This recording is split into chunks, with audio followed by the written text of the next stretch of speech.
upendo wa huko ndani, yani yani sio kitu cha kurimotiwa, ni mimi kiko huko ndani. Bwana Yesu asifiwe sana. Sasa eti mtu na akili zake timamu anapata mahela mengi, anaenda kuyatumia kwa mchepuko nje, kwa mwanamke mwingine nje, afu ana watoto wazuri ndani, afu niambie eti akili yake ina akili?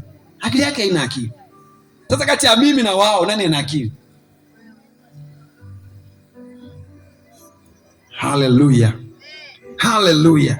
Nimesema jambo la kwanza, ili haya mawazo, Biblia inasema mambo ambayo Mungu amewaandalia watu wanaompenda ni mambo mazuri.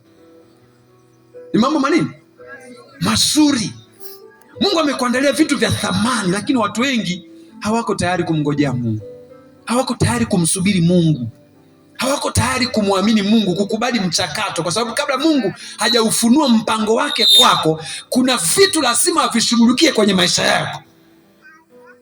Kuna mitazamo, kuna tabia, kuna mienendo, kuna misemo, kuna vitu vingi lazima aviponde ponde.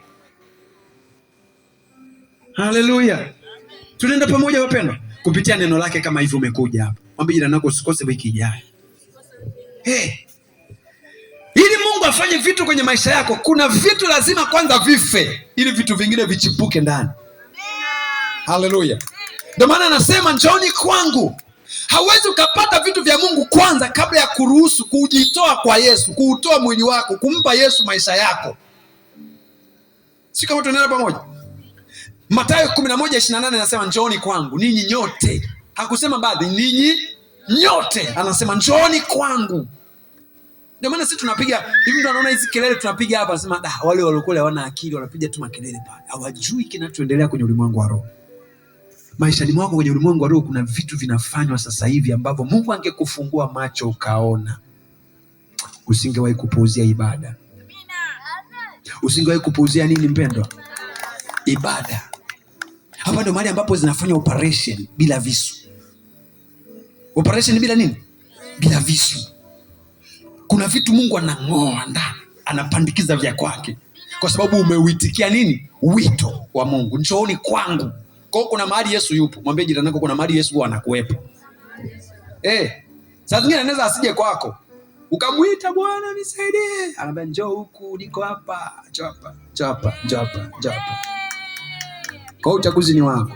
Hata kama uko pale anasema njoo wapi? Si alikuwa amekaa mahali. Walioenda ndio waliofanya nini? Aliwaponya magonjwa yao, aliondoa misiba kwenye maisha yao, alifuta machozi kwenye macho yao, akawapa hatima njema na maisha mazuri. Hapo ndio wengi tunawasoma kwenye Biblia, ambao Biblia inasema mpaka huko mbinguni watakumbukwa kwa sababu ya kujitoa kwao na kukubali wito wa Mungu kwenye maisha yao. Bwana Yesu asifiwe sana. So jambo la kwanza ni nini? Kuitikia wito. Mama Kathe mzuri, mtumishi wa Mungu. Jambo la kwanza ni nini? Usiwe bize kuliko Yesu. Mwambie jirani yako usiwe bize kuliko Yesu. Wewe unaweza kuwa bize kuliko Mungu. Yeye ndo anasimamia watu wote duniani, wale mpaka wale wanaomtukana, wanaomkufuru. Biblia inasema huwa anawanyeshea mvua yake wabaya na wema. Anahakikisha mimea, majani, wanyama wote wanakula na kula.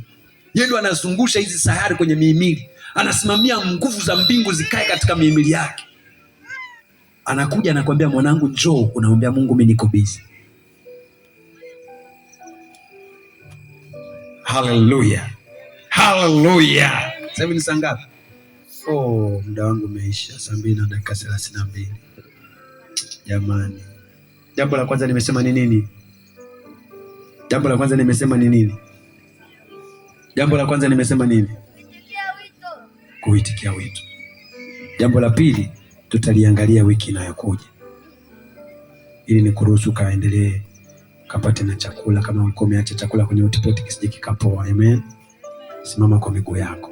Stand up on your feet. I just want to pray for somebody. Nataka nimwombee mtu mmoja jioni leo. I want to pray for somebody. Hallelujah. Nasikia uwepo mwingi wa Mungu sana kwa katikati yetu. Bwana Yesu asifiwe sana. Jamani, ngapi anayo amani tena kwenye uwepo wa Bwana? Tunayo amani. Tunayo furaha.